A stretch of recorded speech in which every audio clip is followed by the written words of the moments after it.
ஹே peepers, நாங்களோட Lakshmi. நீங்கள் பார்த்துட்டு இருக்கிறது 0 லக்ஷ்மி.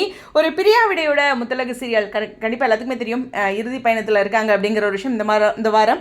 ஸோ இந்த இடத்துல வந்து ஒரு கண்ணீரோட அவங்க அந்த பயணத்தை முடிக்கிறாங்க. இனிமேல் ஹீரோயின் வந்து ரொம்ப சூப்பராக அந்த முத்தலகு கேரக்டர் பண்ணியிருப்பாங்க. முத்தலகு அப்படிங்கிறது ஒரு விவசாயம் சார்ந்த ஒரு பெண் அப்படிங்கிறது இருந்தாலும் நிறையா விஷயங்கள் அவங்ககிட்ட பாசிட்டிவாக இருக்குது. நமக்குமே இந்த விவசாயம், அந்த அரிசி, நெல் அப்படின்ட்டு நிறைய கனெக்ஷனோட அந்த சீரியலில் நிறைய விஷயங்கள் வந்து சொல்லியிருந்தாங்க. இது மட்டும் இல்லை, ஒரு மெமரி லாஸ் ட்ராக்கும் கொடுத்துருந்தாங்க. அதையும் பியூட்டிஃபுல்லாக சீக்கிரம் முடிச்சிட்டாங்க அப்படிங்கிறது தான். மெமரி லாஸ் ட்ராக்கில் ரொம்ப என்ன சொல்கிறது, இழுக்காமல் ஓரளவுக்கு முடிச்சிட்டாங்க.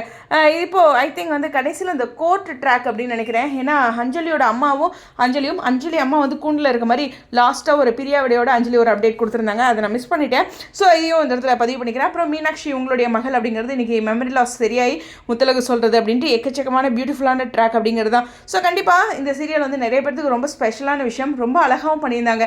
நல்ல ஒரு டிஆர்பி லீட் பண்ணியிருந்தாங்க. நிறையா டைம் வந்து டோட்டல் ஆஃப்டர்நூன் ஸ்லாட்லேயே வந்துட்டு டோட்டலாகவே நம்பர் 1 பொசிஷன் அந்த மாதிரி நிறைய விஷயங்களில் பண்ணியிருந்தாங்க.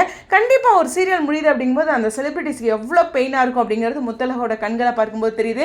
ஹீரோயின்ஸ் ரொம்ப பியூட்டிஃபுல்லாக பண்ணியிருந்தாங்க. இருந்தாலும் இதனோட கிளைமேக்ஸ் எப்படி இருக்கும், அஞ்சலிக்கான பனிஷ்மெண்ட் என்ன அப்படிங்கிறது இருக்கும். அப்புறம் அவங்களுடைய அந்த பயணம் அப்படிங்கிறது அடுத்த ஒரு சின்ன லைன் கொடுப்பாங்கன்னு நினைக்கிறேன். ஸோ அது மாதிரி ஒரு இன்ட்ரெஸ்டிங்கான இந்த ஃபைனல் கிளைமேக்ஸை உங்களை மாதிரியே நானும் வெயிட் பண்ணி பார்த்துட்டு இருக்கேன். கண்டிப்பாக இந்த சீரியல் முடிஞ்சாலும் இந்த சீரியலோட ரீப்ளேஸ்மெண்ட் அப்படின்ட்டு எக்கச்சக்கமான விஷயங்கள் இருக்குது.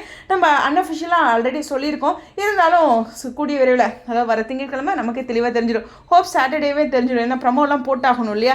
ஸோ அதனால் இன்னும் 2-3 நாளே அந்த ப்ரமோவை கண்டிப்பாக அவங்க ரிவீல் பண்ணுவாங்கன்னு எதிர்பார்க்குறேன். ஸோ இந்த வீடியோ பற்றி உங்களுடைய கருத்துக்கள் ஸ்டேடியம்.